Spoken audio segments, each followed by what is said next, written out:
আল্লাহ তুমি আমাকে কাদের হাতে ন্যস্ত করলা?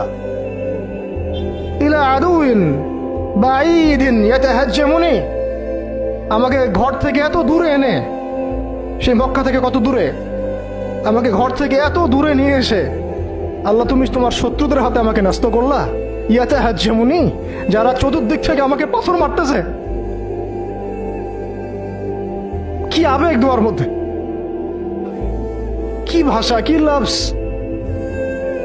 ইলা আদুইন বাঈদিন ইয়াতাহাজ্জামুনি, তুমি আমাকে আল্লাহ ঘর থেকে বের করে এত দূরে নিয়ে আসলা, শত্রুদের হাতে সোপর্দ করলা, তারা আমাকে চতুর্দিক থেকে পাথর মারতেছে।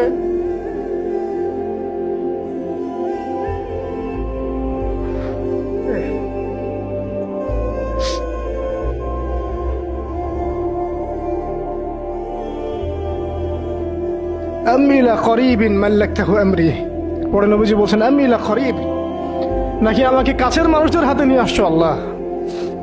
আল্লাহ তুমি কি আমাকে কাছের মানুষদের হাতে উঠাই দিছ? মাল্লাকতাহু আমরি, যারা আমার ভালো মন্দের কাজের মালিক হয়ে গেছে।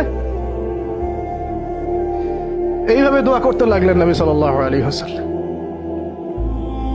যায়েদ বিন হারিস রাদিয়াল্লাহু আনহু শামিল আছেন এখানে।